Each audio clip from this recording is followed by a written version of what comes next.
അങ്ങനെ തഞ്ചാവൂർ ദീപാവലിയൊക്കെ ആഘോഷിച്ച് അടുത്ത ദിവസം പാവയും ഈ വീണയൊക്കെ ഉണ്ടാക്കുന്ന സ്ഥലം ഇവിടെയാണെന്ന് അറിഞ്ഞിട്ടുണ്ടായിരുന്നു. ദേ ഈ സ്ട്രീറ്റ് കണ്ടോ, ഞാൻ കഴിഞ്ഞ ദിവസം പറഞ്ഞില്ലായിരുന്നു സ്ട്രീറ്റിലൊക്കെ ഭയങ്കര തിരക്കാണെന്ന്.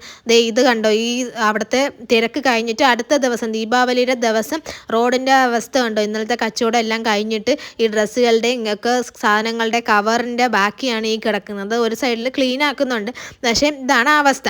അങ്ങനെ ഞങ്ങൾ വീണ ഉണ്ടാക്കുന്ന സ്ഥലം കാണാൻ വേണ്ടി പോയിട്ടോ. പോയപ്പോഴത്തേനും അന്ന് ദീപാവലി ആയതുകൊണ്ട് എല്ലായിടും അടച്ചേക്കുവാണ്, നമുക്ക് കാണാൻ പറ്റിയില്ല.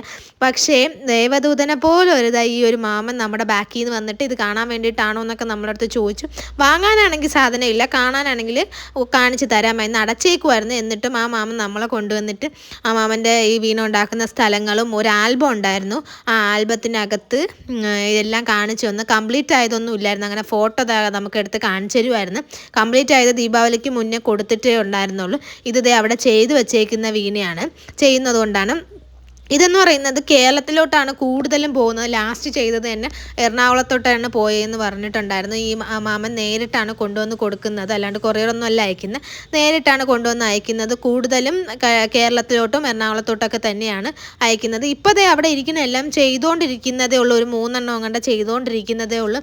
ഇതൊക്കെ ഇങ്ങനെയൊക്കെയാണ് ചെയ്യുന്നത്. അങ്ങനെ ചെയ്യുന്ന ടൂൾസൊക്കെ നമുക്ക് കാണിച്ചു തന്നിട്ടുണ്ടായിരുന്നു. അങ്ങനെ ഞങ്ങൾ അതിൻ്റെ റേറ്റ് ചോദിച്ചിട്ടുണ്ടായിരുന്നു കേട്ടോ. ഏകദേശം 32,000 രൂപയാണ് അതിൻ്റെ സ്റ്റാർട്ടിംഗ് റേറ്റ്. 32, 43,000 അങ്ങനെയുള്ള 2 റേറ്റാണ് നമ്മളടുത്ത് പറഞ്ഞത്. പ്ലാവിലാണ് ഈ വീണ ഉണ്ടാക്കുന്നതെന്നാണ് നമ്മളടുത്ത് പറഞ്ഞത്. അങ്ങനെ നമുക്ക് വിസിറ്റിംഗ് കാർഡൊക്കെ തന്നിട്ടുണ്ടായിരുന്നു. അങ്ങനെ ഞങ്ങൾ വീണ ഉണ്ടാക്കുന്ന സ്ഥലമൊക്കെ കണ്ടിട്ട് കാണാൻ പറ്റില്ലെന്നാണ് വിചാരിച്ചത്, പക്ഷേ കാണാനൊക്കെ പറ്റിയായിരുന്നു. അത് കണ്ടിട്ട് നേരെ നമ്മൾ റൂം വെക്കേറ്റ് ചെയ്ത് റെയിൽവേ സ്റ്റേഷനിലോട്ട് പോയി.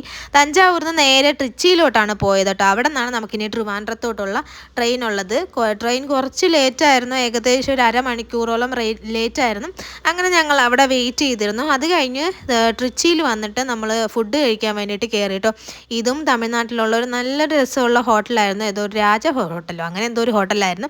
നല്ലൊരു ആംബിയൻസ് ആയിരുന്നു. നമ്മൾ പുറത്തിരുന്നാണ് ഈ ഫുഡ് കഴിക്കുന്നത്. അവിടെ നല്ല ചെടികളും കാര്യങ്ങളും ഒക്കെ വെച്ചിട്ടുണ്ടായിരുന്നു, നല്ല രസമുണ്ടായിരുന്നു അവിടെ ഇരുന്ന് ഫുഡ് കഴിക്കാൻ വേണ്ടി. ഇതാണ് ട്രിച്ചി റെയിൽവേ സ്റ്റേഷൻ്റെ ഫ്രണ്ട് വശം കേട്ടോ. അവിടെ ഫ്രണ്ടിലായിട്ട് ട്രെയിനിൻ്റെ എൻജിൻ വെച്ചിട്ടുണ്ടായിരുന്നു, അത് കാണാനൊക്കെ നല്ല ഭംഗിയുണ്ടായിരുന്നു കേട്ടോ. അതൊക്കെ അവിടെ നിന്ന് കുറച്ച് നേരമൊക്കെ ഫോട്ടോ എടുത്തിട്ട് നമ്മൾ ട്രെയിനിൽ കയറി. ജനറലാണ് വന്നത്, നമുക്ക് എല്ലാവർക്കും ഇരിക്കാൻ സീറ്റ് കിട്ടി. ഇത് എൻ്റെ അപ്പുറവും ഇപ്പുറവും തൊട്ട് ഓപ്പോസിറ്റൊക്കെ ആയിട്ട് എല്ലാവരും ഇരിക്കുന്നുണ്ടായിരുന്നു.